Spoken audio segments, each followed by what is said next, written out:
Kayo po ba mga bossing ko ay lagi na lamang namumblema tungkol sa usapin ng pera?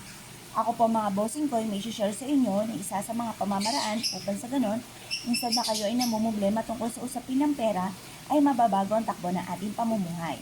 Bukod sa ating sipag at tiyaga ay mainam na subukan po natin itong gawin. Ito po ay napakasimple pero napaka-epektibo. Basta i-mindset nyo na kayo magiging matagumpay. Simula na ito ng tagumpay at goodbye problema na po kayo.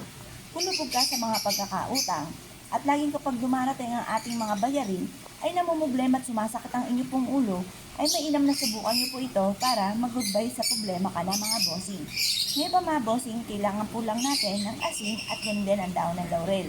Makakatulong po ito upang sa ganon, kayo po mga bossing ko ay magkaroon ng inspirasyon na kayo po'y magiging matagumpay na at lagi kang iaadya nito kung saan lagi kayo suswertihin.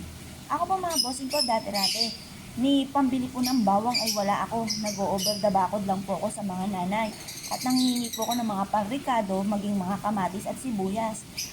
Ako po mga bossing ko ay nag-focus lamang sa aking mga wini-wish. Mula sa aking pong puso, taimtim na panalangin, kung nung binubukan ng aking pong bibig, ay siya rin pong tinatakbo ng aking isipan. At yun po mga bossing ko ay lalo ko pang dinagdagan ang sipag at syaga. Maraming blessing ang dumating na mga hindi ko inaasahan. Dahil simple lang naman po ang aking wini-wish at repeat na swerte naman po ang dumating. Ngayon po mga bossing, ang sikreto lang po dyan, kagaya ng nabanggit ko sa inyo, kung kayo ay magdadasal or kung ano man po yung mga ninanais ninyo, mula sa inyo pong puso ang pag-wish, taingtin po ang pag-wish, at hindi lang masabi na nag-wish po kayo mga bossing.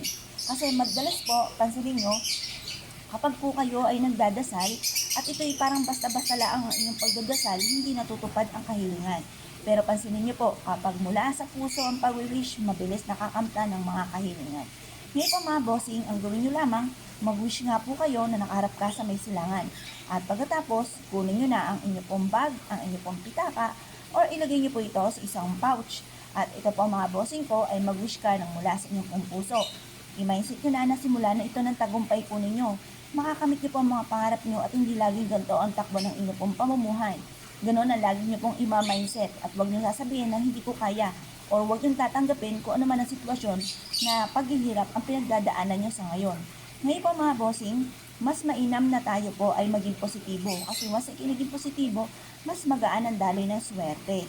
Ngayon po mga bossing, itong dalawang sangkap na ito ay ilagay sa inyong pong pitaka, ilagay sa inyong pong bag, or kaya po ilagay sa isang pouch at ilagay sa ilalim ng unan kapag po kayo ay tutulog na.